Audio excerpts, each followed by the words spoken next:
Sand मायर reaction जो है basically वो हैलो एरिन्स में आती है, लेकिन टॉपिक बिल्कुल सेम है इसलिए इसी में पढ़ लेते हैं। बहुत आसान रिएक्शन, 2 रिएक्शन है, मोस्ट इंपॉर्टेंट रिएक्शन है और इस रिएक्शन को हम लोग आगे डिस्कस करते हैं। सैंड मायर रिएक्शन में खास बात क्या है कि इस रिएक्शन को में हम लोग इससे भी सेम प्रोडक्ट बनता है, हैलो एरिन्स बनती है। हैलो एरिन्स किस तरीके की बनती है देखते हैं हम लोग। N2+Cl-, ये हमारा बेंजीन डाइजोनियम क्लोराइड है। सैंड मायर रिएक्शन का जो रिएक्टेंट है वो है बेंजीन डाइएजोनियम साल्ट। अब यहां पर Cl है तो क्लोराइड हो जाएगा। इसकी रिएक्शन बेंजीन डाइजोनियम साल्ट की रिएक्शन अगर हम लोग in the presence of copper compound, copper compound मतलब Cu2Cl2 ले सकते हैं या Cu2Br2 ले सकते हैं और इसकी रिएक्शन कराएंगे किसी से कंपाउंड से करा सकते हैं, HCl से करा सकते हैं। जो यहाँ पर लेंगे बेसिकली वही यहाँ पर लेते हैं। This whole reaction is known as Sandmeyer reaction. Sandmeyer reaction का जो रिएक्टेंट होगा बेंजीन डाइजोनियम साल्ट होगा, उसका कॉपर के किसी कंपाउंड से, जो हमारे कंपाउंड्स रहेंगे वो कॉपर का कोई भी कंपाउंड रहेगा, साथ साथ HBr लेंगे, कोई भी हैलोजन एसिड ले सकते हैं। इस रिएक्शन को सैंड मायर रिएक्शन कहते हैं। इस रिएक्शन को बहुत इंपॉर्टेंट रिएक्शन है इस चैप्टर की, एरिल हैलाइड की या हैलो एल्कीन्स में, या इस रिएक्शन से जो बनता है वो हैलो एरिन्स बनता है। एरोमेटिक कंपाउंड ही बनेगा इस रिएक्शन से बेसिकली। देखते हैं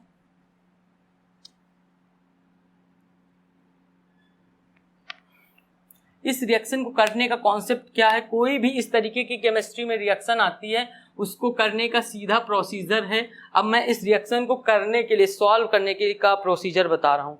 इस रिएक्शन को करने के लिए, या जैसे कि कभी बता देता है कि A+B ये आपको बनाना है, तो इस तरीके के बनाने के लिए इसका क्या प्रोडक्ट होगा, उस प्रोडक्ट को बनाने का क्या प्रोसीजर इजी वे में बता रहे हैं। ऐसा आसानी से मिलता नहीं। इस रिएक्शन के लिए एक काम करते हैं हम लोग, एक पॉइंट लिख लेते हैं, N2 निकालो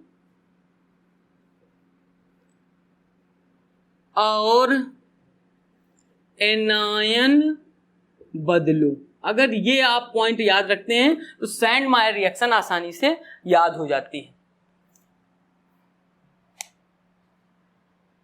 अगर हमने N2 निकाल लिया, N2 को बिल्कुल निकाल ही लेना है, N2 निकाल लिया, प्रोडक्ट बनाते हैं, N2 हमने निकाल लिया। अब एनायन क्या है, इस चीज को हम लोगों को पड़ा रहने देना है। इसको, इससे कोई यहाँ पर थ्योरेटिकली कोई इसका पार्ट नहीं है, केमिकली इसका यूज है, थ्योरेटिकली कोई यूज नहीं है। तो एनायन हम लोग देखते हैं, ये वाला पार्ट पूरा हमारा पड़ा रहेगा, इसका यूज हमको नहीं करना है थ्योरेटिकली। Cu2Br2 यानी कॉपर के कंपाउंड का यूज नहीं करना है। हाइड्रोजन यहां से लेकर अब एनायन चेंज करना है, तो ये पार्ट अगर नहीं है तो ये H हम जानते हैं प्लस में टूटेगा क्योंकि लेस इलेक्ट्रोनिगेटिव है, Br माइनस में टूटेगा क्योंकि मोर इलेक्ट्रोनिगेटिव है। अब एनायन का मतलब होता है माइनस। कॉन्सेप्ट क्या है क्वेश्चन सॉल्व करने का, N2 निकालो एनायन बदलो, मीन्स कि यहाँ पर Cl कैसा है, माइनस है, और यहाँ पर एनायन के रूप में इस यहाँ पर और रिएक्टेंट में क्या है, Br है। तो एनायन बदलो मतलब एक्सचेंज कर दीजिए। तो होगा क्या,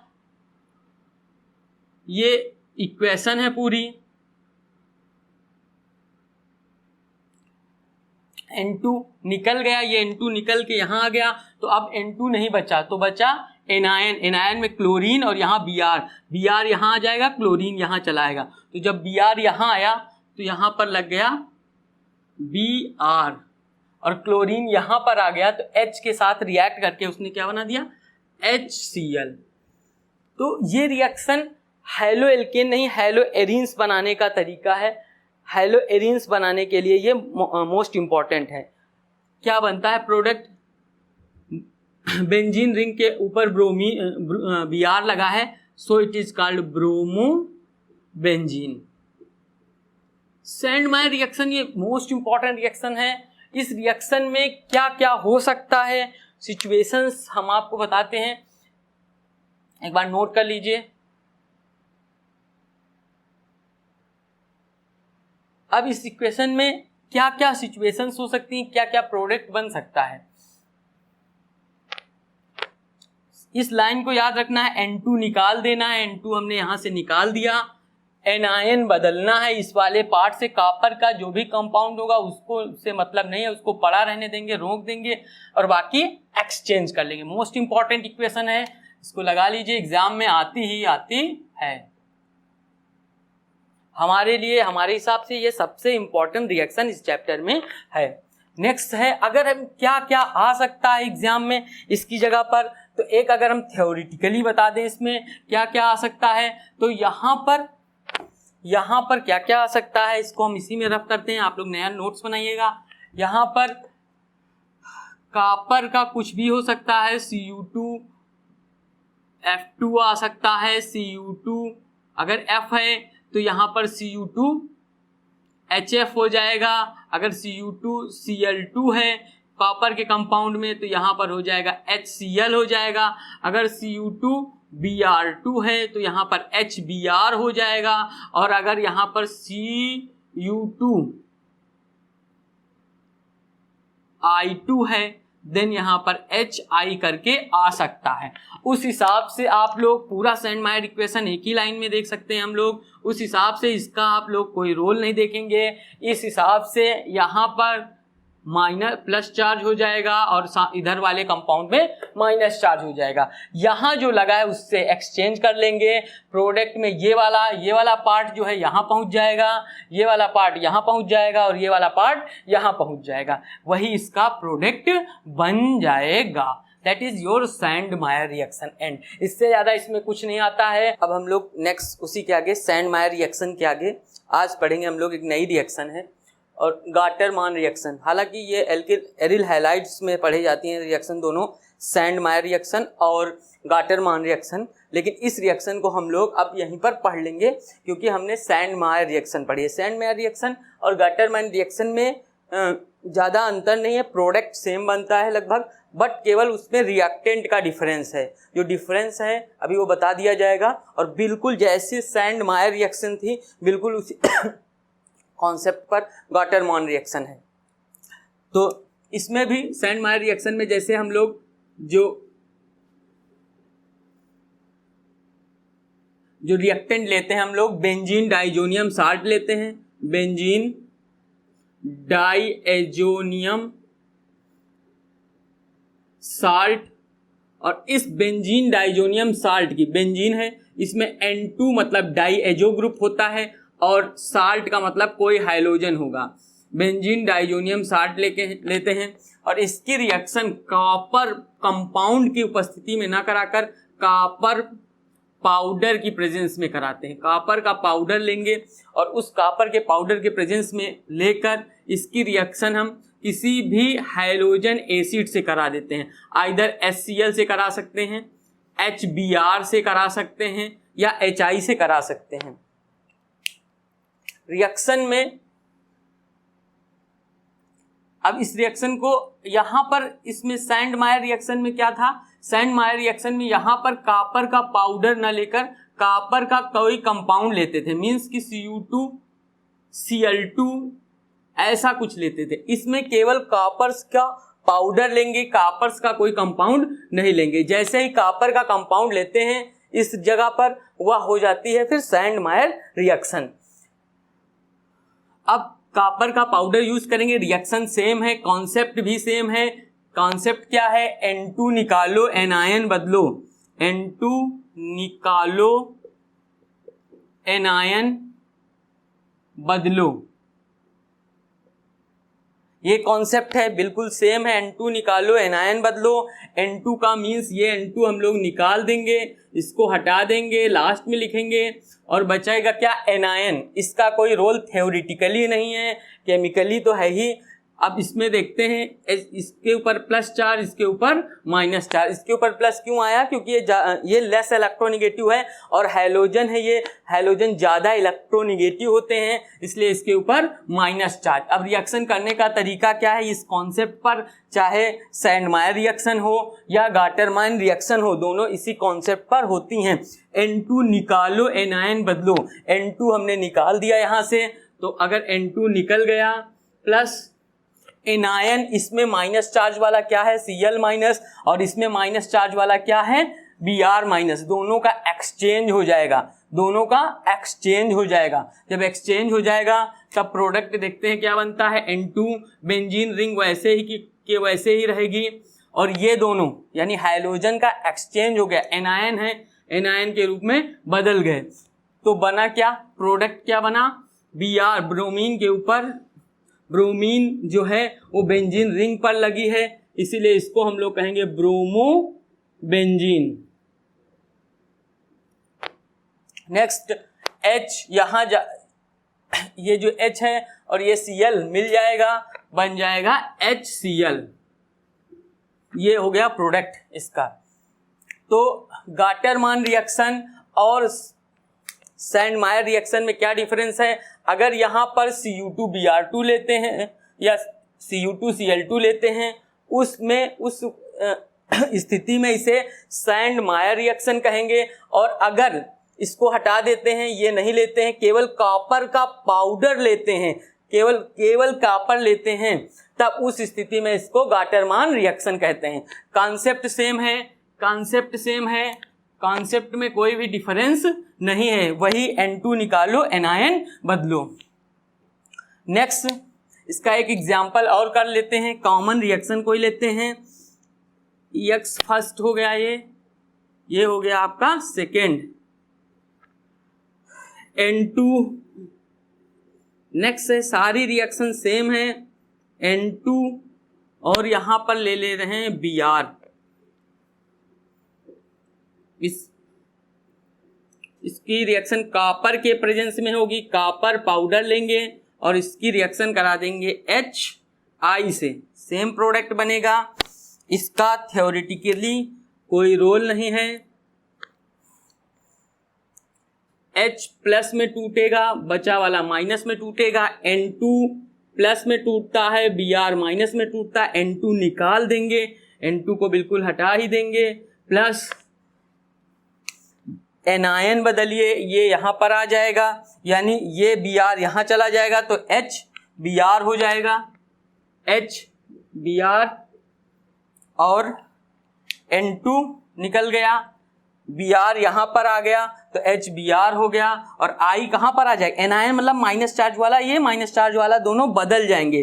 तो अब यहाँ पर क्या लग जाएगा, बेंजीन रिंग के ऊपर I for iodo benzene, last ये क्या बना देगा, आइडो बेंजीन।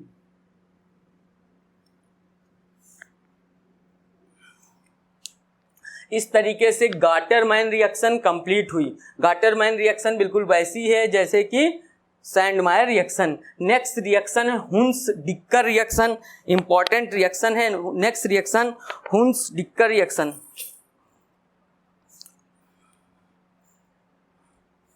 इसको एक बार आप लोग लिख सकते हैं। नेक्स्ट रिएक्शन है, next reaction Hunsdiecker reaction.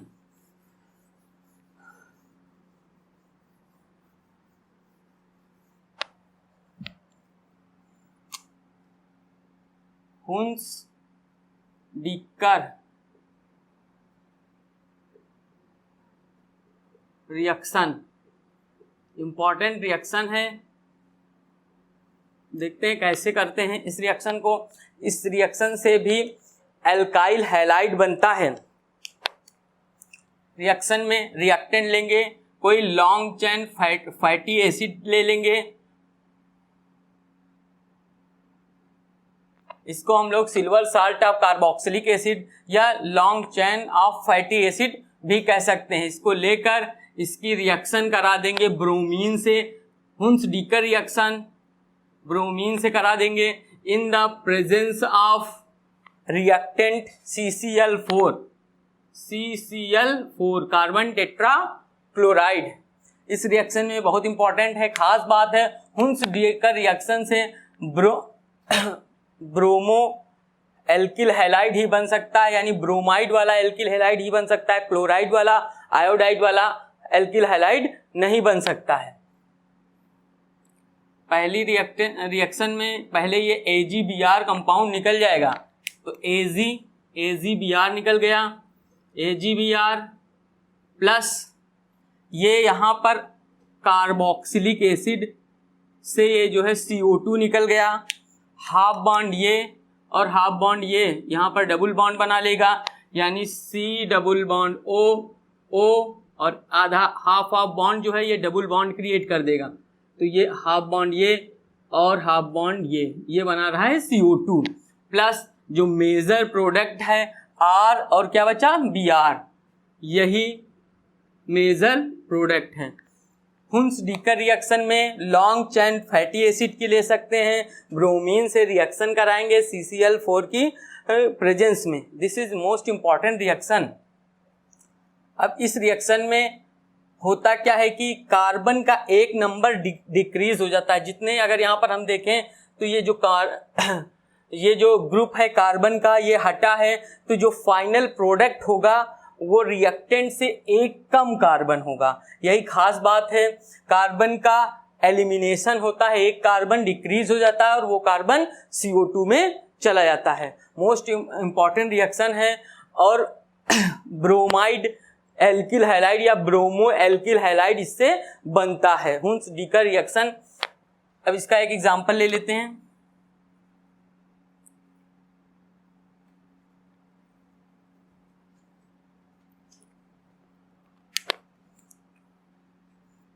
CH3 CH2 C double bond O और Ag, इसकी रिएक्शन ब्रोमीन से ही कराएंगे, इसी पर अप्लीकेबल होगा in the presence of carbon tetra chloride CCl4। क्या प्रोडक्ट बनेगा, एक कार्बन लॉस होगा, ये इतना पार्ट CO2 बना लेगा,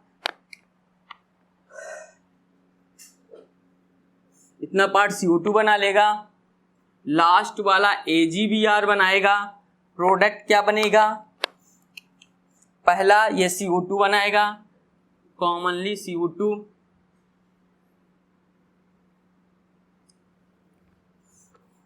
दूसरा Ag और Br बना लेगा, AgBr,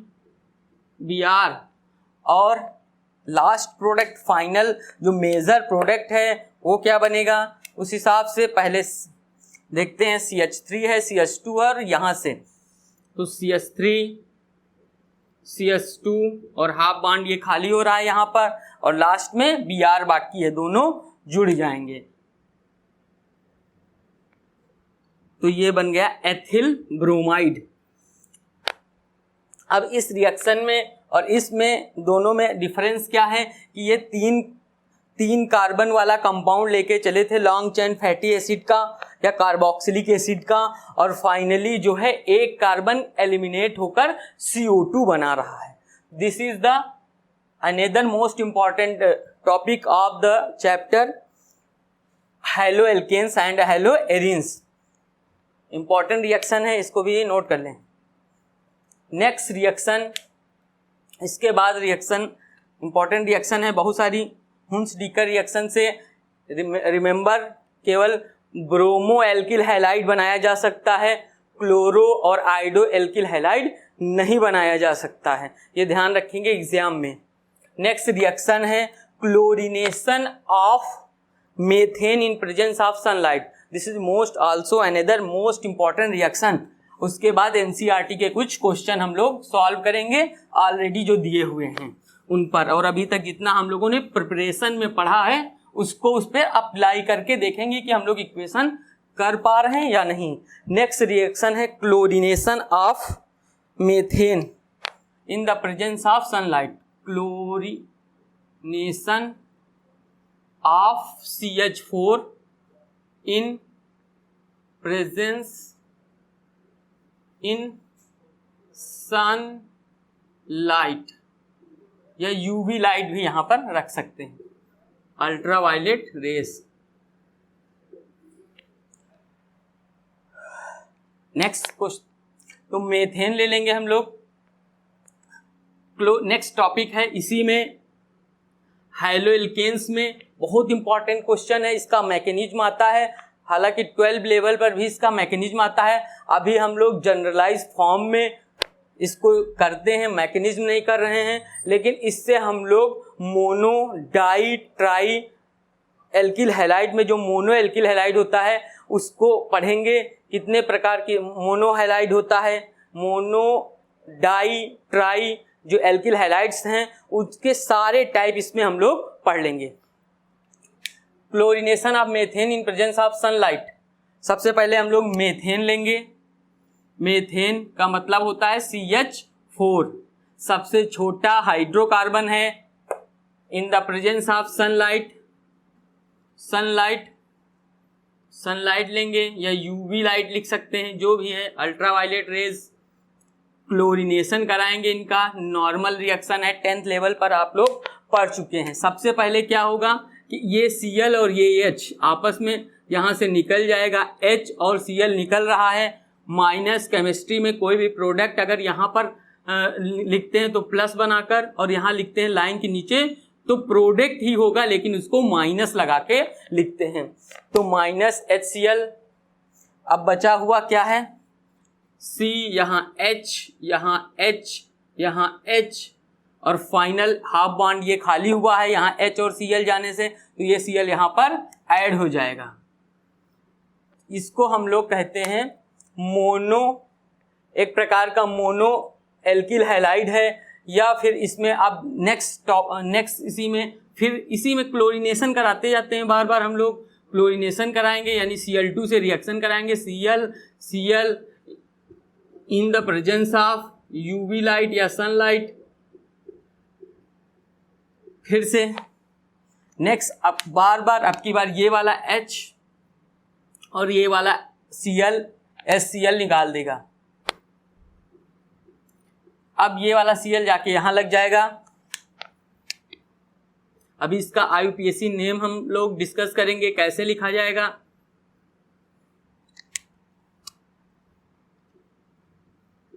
नेक्स्ट, इसी में फिर सेम है, ऐसे बार बार क्लोरीन अट्रैक्ट करती रहेगी सनलाइट के प्रेजेंस में, और हर बार एक H अलग होता रहेगा और HCl बनाता रहेगा, फर्दर कंपाउंड बनता रहेगा। नेक्स्ट टाइम फिर हम लोग क्या करेंगे, क्लोरीन का अटैक हुआ, सेम कंडीशन,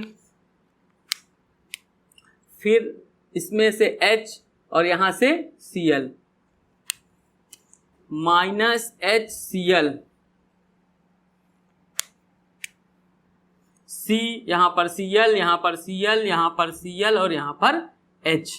लास्ट में एक बार और क्लोरीन का अटैक होगा। फ्री रेडिकल रिएक्शन है, अगर केमिस्ट्री के प्रोस्पेक्ट से पूछा जाए तो कैसी सब्स्टिट्यूशन रिएक्शन है, एलिमिनेशन रिएक्शन है या फ्री रेडिकल रिएक्शन है, तो जनरली इस रिएक्शन को फ्री रेडिकल रिएक्शन के कैटेगरी में कैटेगराइज किया गया है। और इस रिएक्शन में फ्री रेडिकल्स बनते हैं। जब मैकेनिज्म देखेंगे हम लोग तो उसमें ये दिखेंगे, फ्री रेडिकल बनते रहेंगे। लास्ट में फाइनल H और Cl फिर से निकल जाएगा, माइनस HCl और CCl4 लास्ट में बनता है। चारों हाइड्रोजन रिप्लेस हो गए 4 क्लोरीन से। अगर इसका हम लोग IUPAC नेम देखें तो एक कार्बन लगा है यहाँ पर, एक कार्बन से एक क्लोरीन लगा है, तो इसको कहेंगे क्लोरो 1 क्लोरोमेथेन, 1 क्लोरोमेथेन, 1 क्लोरोमेथेन। इसको 1,1, एक ही कार्बन पर 2 बार Cl लगा है, एक ही कार्बन पर 2 बार Cl लगा है, तो 1,1 डाई क्लोरोमीथेन अगर इसमें देखिए एक ही कार्बन पर कार्बन एक ही है, 3 Cl लगे हैं, तो इसका नाम हो जाएगा 1,1,1 3 हो गए तो ट्राई क्लोरो मीथेन, और लास्ट में चारों कार्बन पर Cl लगा है तो 1,1,1,1। जनरली 1 को नोटिस नहीं करते हम लोग, 4 बार लगा है तो टेट्रा क्लोरो मीथेन, इसको कार्बन टेट्राक्लोराइड कहते हैं। ये वाला बहुत इंपॉर्टेंट है, इसको हम लोग ऐसे भी लिख सकते हैं CHCl3 and this is important chloroform.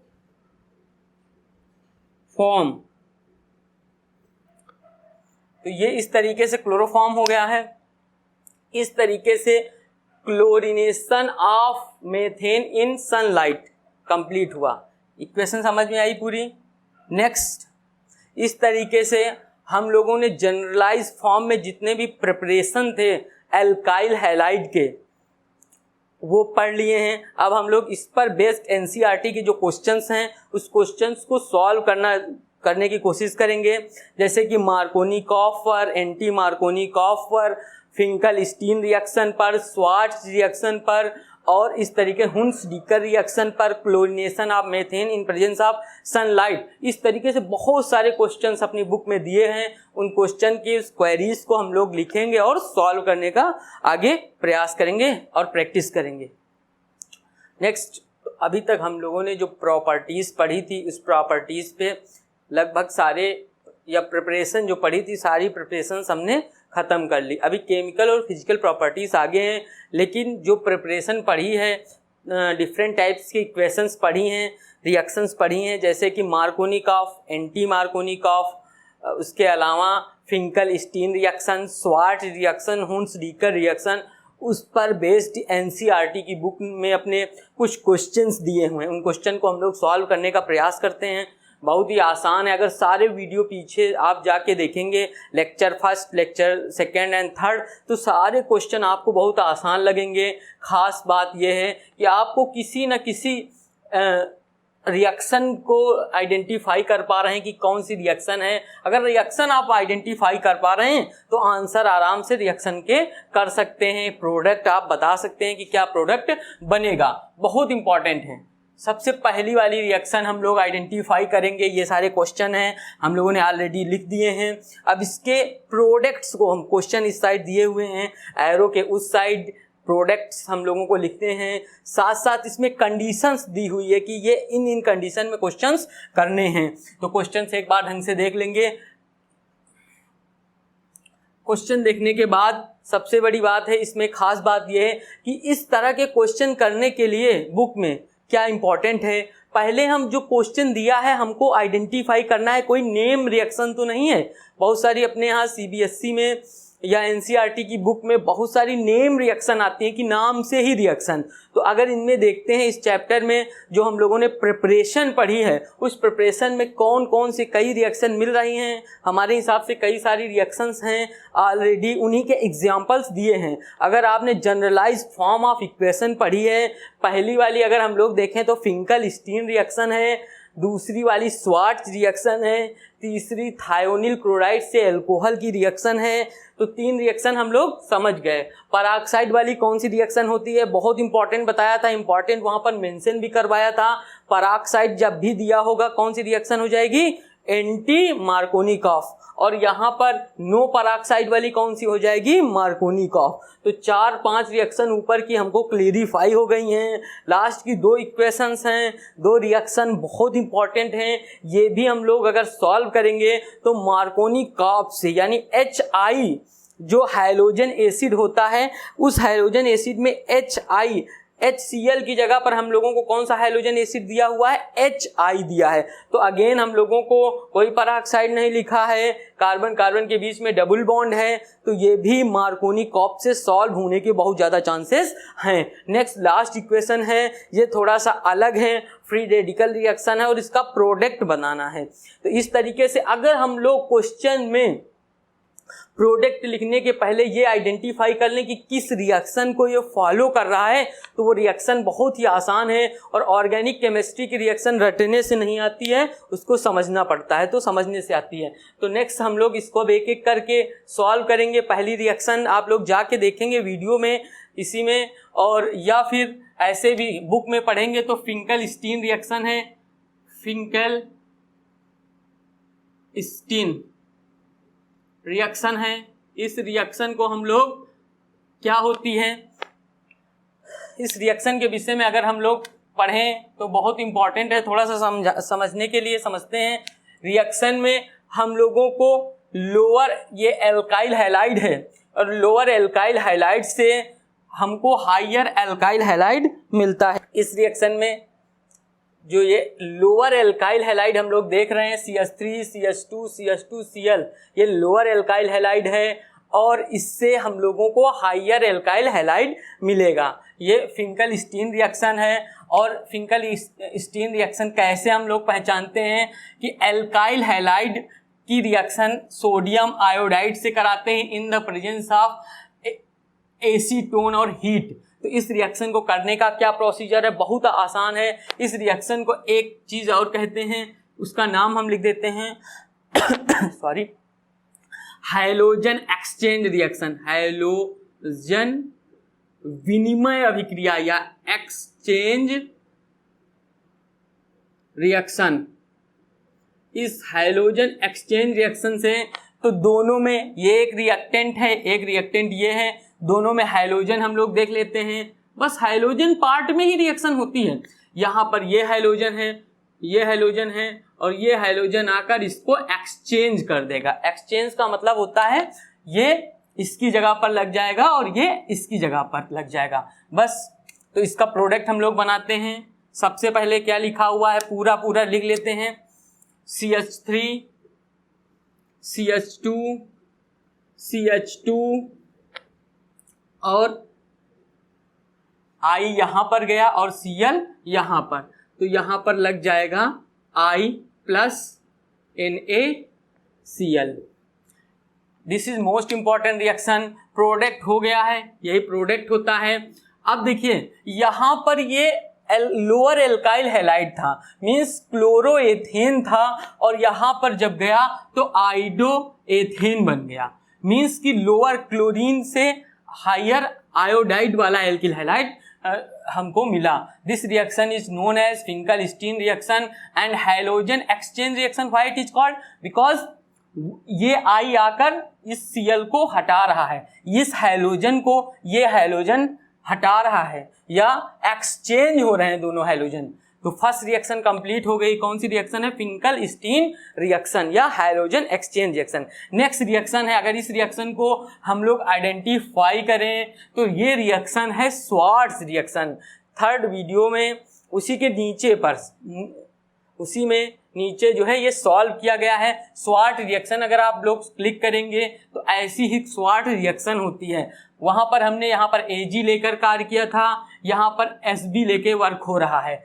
बहुत आसान रिएक्शन है। इसमें क्या होता है कि कोई हैवी मेटल फ्लोराइड के साथ जुड़ता है, स्वार्ट्स रिएक्शन है, SWART और S स्वार्ट्स रिएक्शन कहलाती है। ये स्वार्ट्स रिएक्शन में सेम है जैसे कि फिंकल-स्टीन होती है, बट यहाँ पर कोई हैवी मेटल फ्लोराइड लेते हैं, हैवी मेटल फ्लोराइड लेके चलते हैं। सेम एक्सचेंज रिएक्शन है, same product will be formed.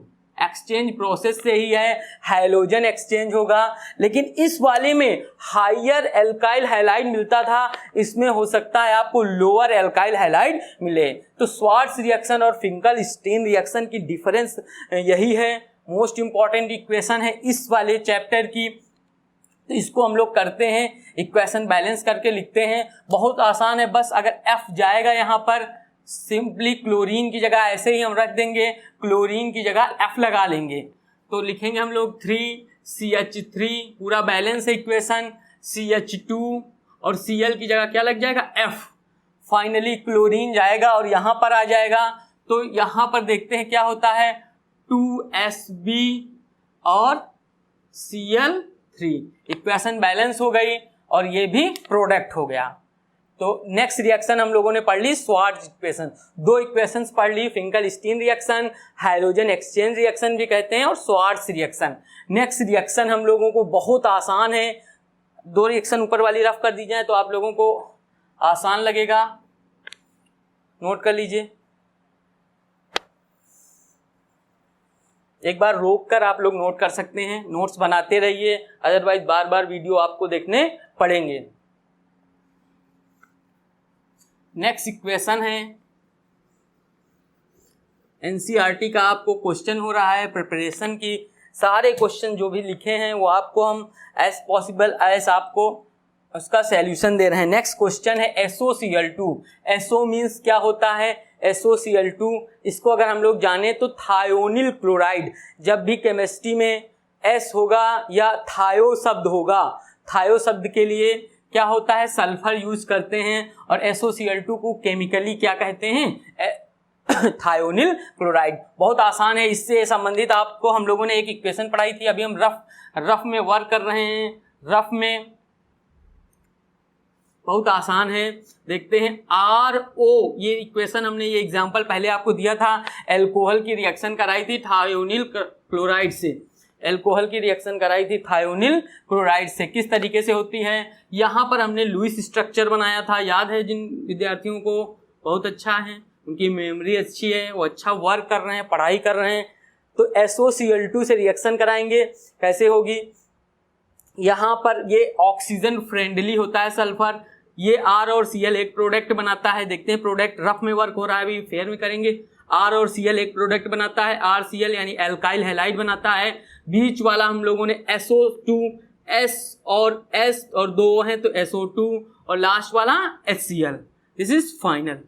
अब यही हमको यहाँ पर अप्लाई करना है, चाहे जितना इस कार्बन, इस ऑक्सीजन के पीछे चाहे जितनी बड़े कार्बन, चाहे जितनी लंबे कार्बन की चैन हो, चाहे जितने लंबे कार्बन की चैन हो, फिर भी चाहे जितने लंबी कार्बन की चैन हो, फिर भी हम लोग क्या करेंगे, SOCl2 को ऑक्सीजन के पास ही रखेंगे। देखते हैं कैसे, वैसे ही लुईस स्ट्रक्चर बनाते हैं, S डबल बॉन्ड O, यहाँ Cl और यहाँ पर Cl।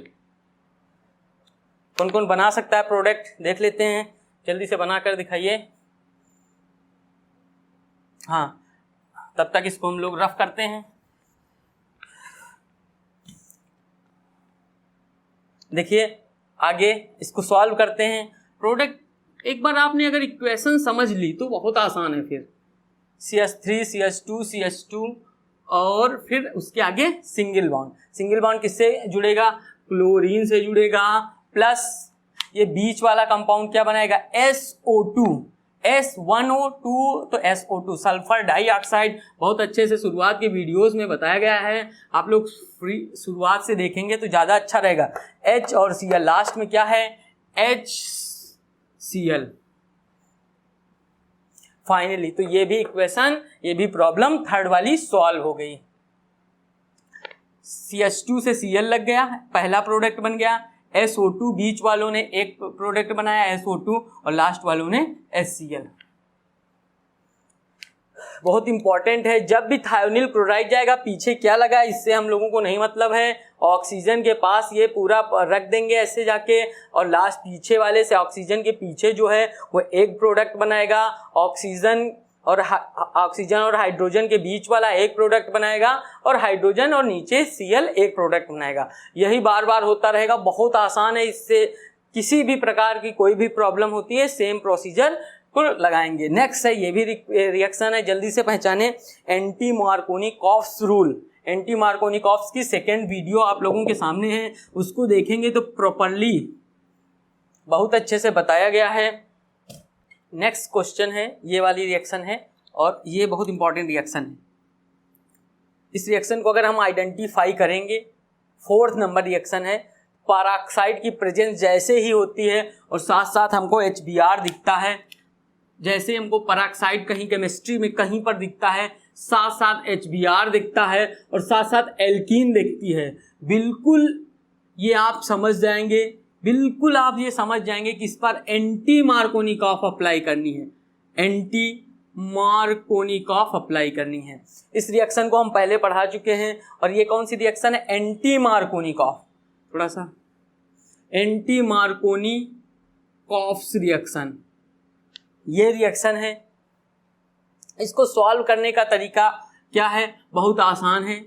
सिंपली सेकेंड वीडियो में इसको पढ़ाया गया है, इसी में सेकेंड वीडियो में जाएंगे आप लोग तो उसमें इसको बहुत डिटेल में करके एक एक लाइन पढ़ाई गई है।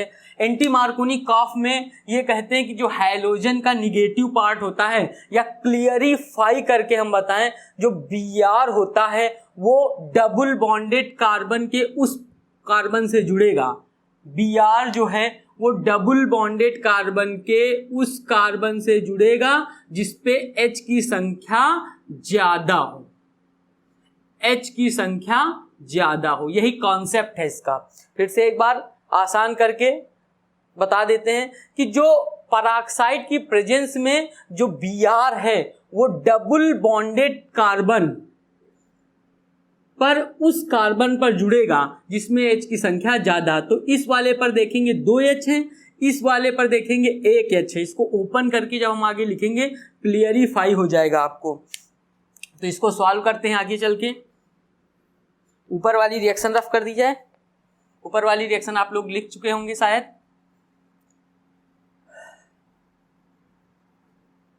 ऊपर वाली रिएक्शन रफ कर दी गई है। अब इसको हम ओपन करके लिखते हैं। एल्कीन ओपन करके लिखी जा रही है, जल्दी से देखेंगे हम लोग। CH3 CH2 C, यहां पर ये वाला H हमने ऊपर लगा दिया है, H डबल बॉन्ड, और इस कार्बन से 2H लगे हैं। अब अगर हम देखें डबल बॉन्डेड कार्बन पर, तो यहां पर इस वाले कार्बन पर 2H लगे हैं, इस वाले कार्बन पर 1H लगा है, इस वाले कार्बन पर H कितने लगे हैं? 1, इस वाले कार्बन पर H कितने लगे हैं? 2। निगेटिव पार्ट कहां पर आएगा? एंटी मार्कोनी कॉफ पर, यहां पर। ये देखिए CH2 है, ये H नहीं। अगर इसको ओपन करेंगे हम लोग तो ये H और H ये इस कार्बन पर लगा है, ना कि डबल बॉन्डेड कार्बन से लगा है। तो यहां पर निगेटिव पार्ट Br जुड़ जाएगा। तो इसको इक्वेशन अगर हम सॉल्व करते हैं तो Br यहां पर लगता है और H यहां पर लगता है। ये मार्कोनी कॉफ का प्रोडक्ट है। कैसे समझेंगे मार्कोनी कॉफ है? अगर एल्कीन दिया है, HBr दिया है, पराक्साइड दिया है, कई पराक्साइड होते हैं जैसे H2O2 और R2O2, बहुत सारे, ये और कोई बेंजोइल पराक्साइड हो सकता है, ऐसा पराक्साइड दिया होगा, सेम प्रोडक्ट बनेगा। नेक्स्ट है, अब ये अगर नेक्स्ट क्वेश्चन देखिए बिल्कुल वैसा ही है, आप लोग कर लेंगे इस क्वेश्चन को। देखते हैं CH3 CH2 C, यहां पर CH3, यहां पर एक H लगना चाहिए, सही है, यहां पर H और यहां पर H। अब यहां पर नो पराक्साइड लिखा है, HBr लिखा है, नो पराक्साइड लिखा है। नो पराक्साइड लिखने की वजह से यहां पर होगा मार्कोनी कॉफ्स रूल। इंपॉर्टेंट है, मार्कोनी कॉफ्स रूल है। और इसके लिए क्या करेंगे? फिर वही काम, डबल बॉन्डेड एल्कीन पर जाएंगे, इसमें H की संख्या 2 है, ये 2H है, इसमें H की संख्या 0 है, H की संख्या 0 है, यहां पर CH2 लगा है और यहां पर CH3 लगा है, H लगा होना चाहिए, नहीं है। मार्कोनी कॉफ कहता है कि जो निगेटिव पार्ट है वो उस कार्बन पर जुड़ेगा जिसमें H की संख्या कम है। तो ये Br जो है इस पर जुड़ेगा, क्योंकि यहां पर H की संख्या कम है। तो यहां पर Br यहां पर लग रहा है और H यहां पर लग रहा है। यहीं पर देख लें आप, 2 एग्जाम्पल हैं। ये एंटी मार्कोनी कॉफ है, ज्यादा H पर Br लगा है। ये मार्कोनी कॉफ है, कम H वाले कार्बन पर Br लगा है। यहाँ पर ये दोनों एग्जाम्पल क्लियरिफाई हो गए। नेक्स्ट है, अब ये इक्वेशन सॉल्व करनी है। ये भी NCERT का एक एग्जाम्पल है बुक का। इसको सॉल्व करने के लिए ये एरोमेटिक रिंग दी हुई है, ring like structure, not it is aromatic. जब आगे आएगा क्राइटेरिया ऑफ एरोमेटिसिटी तब हम इसको पढ़ेंगे। इस क्वेश्चन को सॉल्व करने के लिए हम लोग देखते हैं, एक बार क्वेश्चन नोट कर लेते हैं। बहुत आसान है, ये भी बिल्कुल वैसे ही है जैसे मार्कोनी कॉफ है। मार्कोनिकॉफ की तरह अप्लाई करेंगे। इसमें इसको ओपन करते हैं, 2 कार्बन हैं, यहाँ पर एक H है और ये H ओपन करते हैं और यहाँ पर किसी भी H की आवश्यकता नहीं है। अब अगर इस पर हम लोग मार्कोनिकॉफ अगर इसमें ओपन करें तो यहाँ पर एक H लग सकता है। अब यहाँ पर कोई पेरोक्साइड वाली कंडीशन नहीं है तो हम मार्कोनिकॉफ लगा सकते हैं। क्यों लगा सकते हैं मार्कोनिकॉफ? मार्कोनिकॉफ जरूर लगा सकते हैं। क्यों लगा सकते हैं? क्योंकि यहाँ पर कार्बन कार्बन के बीच में डबल बॉन्ड वाला कंपाउंड है, एल्कीन है एक प्रकार टाइप की, तो इस और हैलोजन एसिड है, तो इसलिए हम मार्कोनिकॉफ अप्लाई कर सकते हैं। तो इस वाले कार्बन पर देखते हैं H की संख्या कितनी है, 0, और इस वाले कार्बन पर H की संख्या कितनी है, 1। सो मार्कोनिकॉफ में कहाँ पर जुड़ेगा? निगेटिव पार्ट, कम वाले पर, इसलिए यहाँ पर ये बॉन्ड ब्रेक होगा कम वाले पर। निगेटिव पार्ट कहाँ जुड़ेगा? कम वाले H पर, तो यहां पर I लग जाएगी और इस साइड क्या लग जाएगा? H लग जाएगा। ये हमारा प्रोडक्ट हो जाएगा। नेक्स्ट लास्ट जो क्वेश्चन वीडियो में यहां पर लिखा था वो आप लोग नेक्स्ट खुद करके बताएंगे हम लोग, और नहीं तो आप फिर हम लोग इसको नेक्स्ट वीडियो में डिस्कस करेंगे। Thank you class, thanks a lot.